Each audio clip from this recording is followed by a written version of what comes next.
கோயிலை ஒதுக்கும் போது வந்து இந்த ஊர் மாரிசனம் சொன்ன ஒரு தகவல் வந்து இந்த சுற்றுப்புறத்துல இருக்க ஒவ்வொரு கல்லையும் வந்து ஒவ்வொரு மாதிரியான ஓசை வரும் அப்படின்னு சொன்னாப்புல. அதை இப்ப நம்ம செக் பண்ணி பார்ப்போம் வருது அப்படின்னு. இந்த கோயிலுக்கு வெளியே ஒரு சாதாரண கல்லு கிடக்கு, இதை நம்ம தட்டி பார்க்குறோம். இதுல வந்து வழக்கம் போல வர சவுண்டு தான் வருது.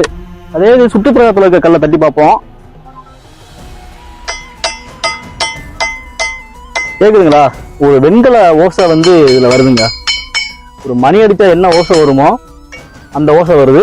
அதே சவுண்டு இதுல வரல, இதுல வருது. இதுலயும் பாத்தீங்கன்னா அதே இந்த வெண்கல ஓசை வருது பாருங்க.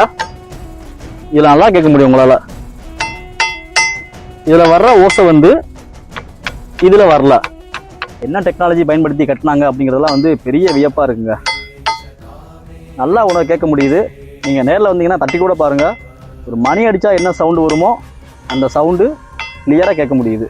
அறியாத ஆலயங்கள் அப்படின்ற பேஜ்ல இந்த வீடியோவை ஷேர் பண்ணிருக்காங்க. கல்லுல மணி சத்தம் கேக்குதுங்க. இந்த கோவில் பாத்தீங்கன்னா விருதுநகர் மாவட்டம் சென்னல்குடி பக்கத்துல இருக்கு. இந்த கோவில்ல ஒரு சிறப்பான விஷயம் இருக்கு. அதாவது இங்க இருக்கிற கல்லு வந்து ஒவ்வொரு மாதிரி சவுண்ட் வரும் அப்படின்னு சொல்லியிருக்காங்க போல. சரி வாங்க செக் பண்ணி பார்க்கலாம்னு சொல்லிட்டு ஒரு கல்லை எடுத்துட்டு சாதாரணமா கீழே வந்து ஒரு கல்லுல வந்து தட்டுறாரு. அப்போ சாதாரணமான ஒரு சவுண்ட் தான் வருது. அதுக்கப்புறமா பக்கத்துல அந்த கட்டப்பட்ட கோவில் இருக்கு இல்லையா, அங்க தட்டுறாருங்க. வேற மாதிரி ஒரு சவுண்ட் வருது. ஒரு வெண்கல ஓசை கேக்குதுங்க. பாத்திரம் எல்லாம் உருட்டும் போது ஒரு சவுண்ட் வரும் பாருங்க, அந்த மாதிரி கூட கேக்குது. நம்ம தமிழர்கள் எப்பவுமே செம ஷார்ப்பான ஆளுங்க தான்ப்பா. அது எப்படி எப்பவோ கட்டின கோவிலுங்க. அண்ட் அதுல வந்து டிஃப்ரெண்டா சவுண்ட் எல்லாம் வருது. அப்ப என்ன மாதிரி டெக்னாலஜி யூஸ் பண்ணி அவங்க கட்டியிருப்பாங்க? பார்க்கவே ரொம்ப பிரமிப்பா இருக்குங்க.